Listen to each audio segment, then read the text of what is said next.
And I am in a 2026 Highlander Platinum. This one is actually pretty freaking nice. You see it's got that wood trim with the sort of saddle brown leather going on. This is a pretty sweet ride, I must say. It also has the sunroof up there, although it's a push button, so it's not open right now. Excuse me. But why we are here is to help you guys with setting some stuff the way you like it on the dash. So for your dash settings, everything is going to be controlled from over here, because this side is pretty much for your cruise control stuff. So as you can see right now, what it has up is you've got your tire pressures, then your kind of fake road there, and then your audio. Now, not everybody wants that. So what you're gonna do, not sure if I can get it to do it all at the same time here, but you're gonna push these buttons up or down. So this is screen 1. Get it back. The center is screen 2,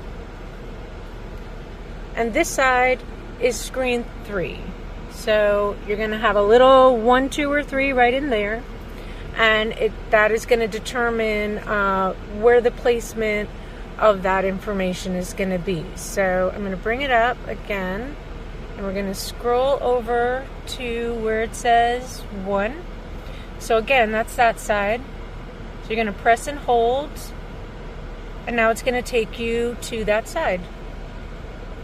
So what you have in that first screen is your total average miles per gallon. Now obviously we're not moving, so it's going to be kind of low.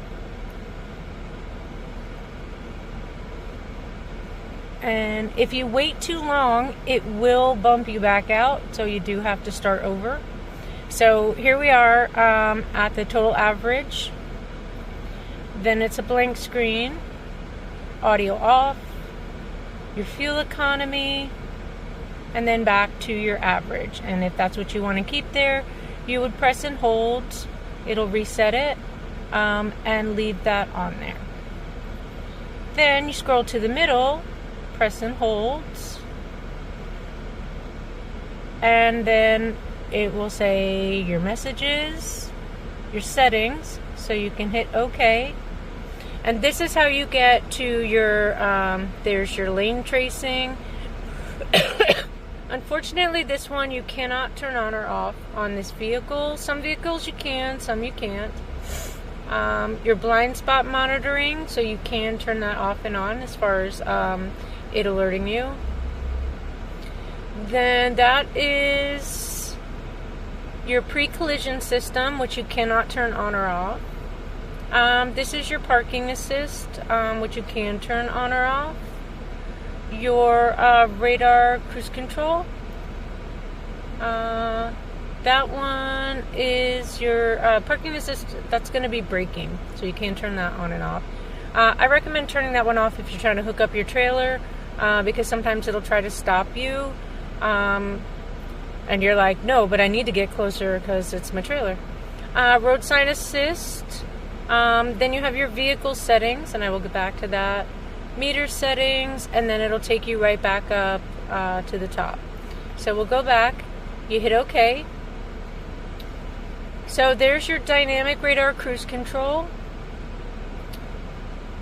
That is, I'm not sure, that is your sensors, your scheduled maintenance, oil maintenance, and this one that a lot of people want to turn off, your rear seat reminder. So you can turn that off so that it doesn't beep at you whenever you don't have anything in the back seat.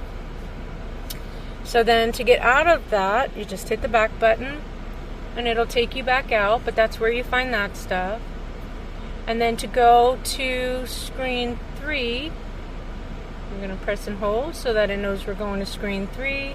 And then you go over. So on screen 3, your options are your tire pressure, driving info, so your distance and time, and your compass, and then just your lane thing. So it'll just let you know if you're within your lane, if you're going in and out. Then it'll have a blank screen and take you back to your tire pressure. So a lot of people change it up a little bit. So some people like the compass. Your tire pressure is not necessary to be up there all the time. And most people like to have the sort of road looking one in the center. So we're going to set this one to have the driving information. And then obviously for the center,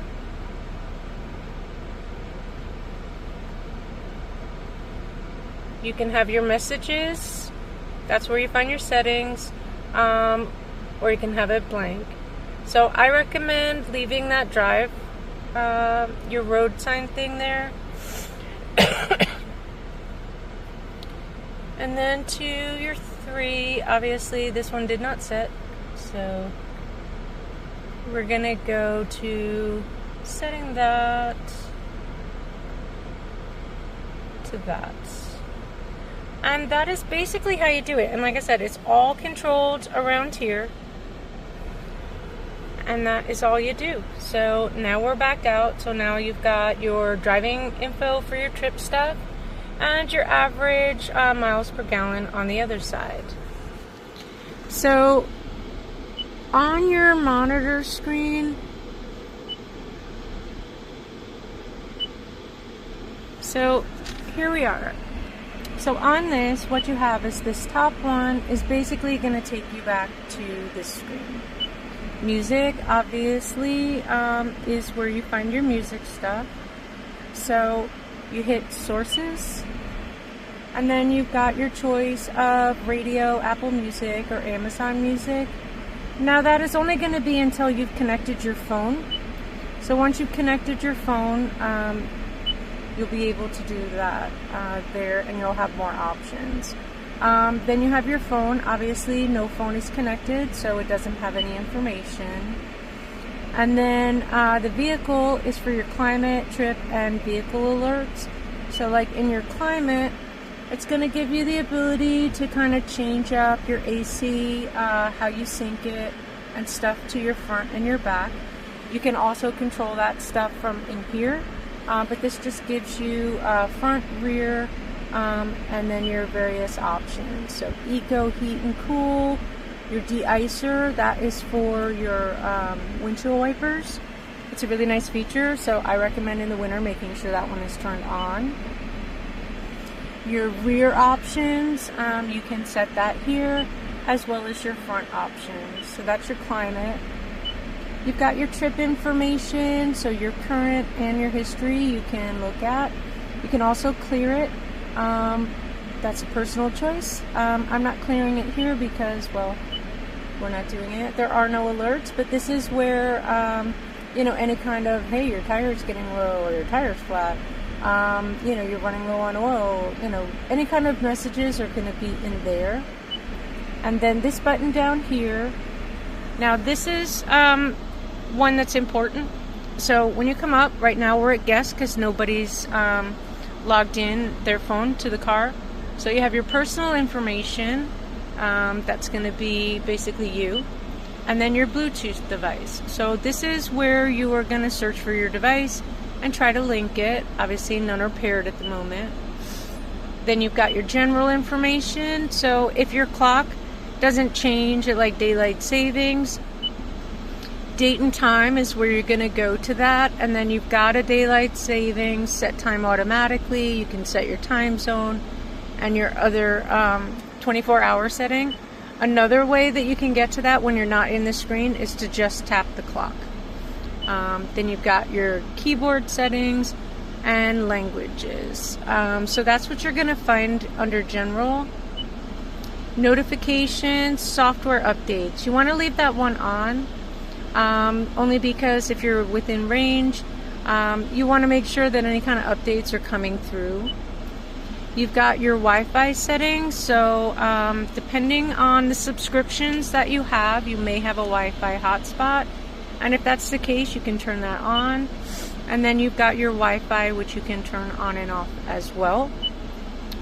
Then you have your display. Now this is a good one because you want to be able to adjust that, you know, at nighttime, so it's not blazing bright and blinding you. So you can adjust that.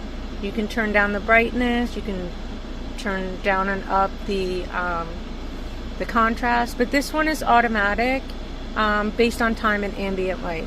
So if it's dark out, when you turn your headlights on, this one will dim a little bit so that it's not so blinding. And then you can adjust some of the settings for your camera as well in here. Then your sound and media. So this is where you can, you know, adjust how you like it. So some people like a little more bass, some people like a little more treble. These are different things that you can do. So you've got your levels, you've got your sound tuning. This is where you're going to get into that bass and treble and mid ranges. And then your media, it will display cover art if there is any available. And then you also have your radio and your Sirius XM. Your Sirius XM is on I believe, a 30-day or 3-month trial depending on the vehicle that you get. And then you've got your radio. So it'll give you, you know, different ways to display it. So, excuse me. Now your vehicle customization. So you have different ways to adjust your lights, your door controls, and then also again back to your climate. Voice and search, obviously you can change that, and you can also turn it off if you don't want it on. Your dealer info, again, most of that stuff gets set up once you do your Toyota app. Your security stuff, so right now it's named Toyota Highlander. You can change that name. And we just went into sound. No, I'm not voice activating, so stop that. Then your software updates and your apps. So once you get your phone set up, you'll see that the apps from your phone will start to get in here, and then you can work on them as well. And that gives you a notification center, but since nothing is logged in, and then that takes you back up. Now once your phone is connected, this little arrow here will have another one above it, but it'll be a double arrow. That double arrow is the one that'll take you right into your phone preferences, so that you can bounce between your settings and your phone. So this one will always take you to the main screen, and then that double arrow, once your phone is connected, will be right above that. So I hope that was helpful. But until you get that double arrow above this single one, your phone isn't connected. But while we're in here, I just want to show off one thing. Look, it's got my favorite mirror. So you flip it back, and then it's a regular rear view, and you flip it forward, and it's a camera to give you a better view of what's behind you. I freaking love that. So yeah, so that's a little tutorial on how and what you do in your Highlander. Excuse me, sorry, I am still getting over a cold. But this one is pretty sexy, I gotta tell you. It's a platinum, so of course it's gonna be really sexy. But like, it's got a better placement for your wireless charging for your phone. Got a little extra cubby down here for stuff, a little spot there for stuff, a little spot there for stuff. I mean, there's just storage everywhere. And then it's got a really nice, where it just slides back, so you don't have to give up the armrest to get in to see what's inside there. And that's pretty sweet. Storage up there, storage down there, and just really nicely laid out with that wood trim, and then that kind of saddle leather going on. So yeah, this one is really nice, and it's got that JBL sound, so gonna be booming. So yeah, so I'm gonna let you go. Oh, one last thing, and look, you can program this driver's seat for different people. So this is a pretty sweet ride. If you do have any questions on settings on your Highlander or any of your other Toyotas, just reach out to me. I'm always happy to do a video if I can. So you guys have a great weekend, and I will catch you all later.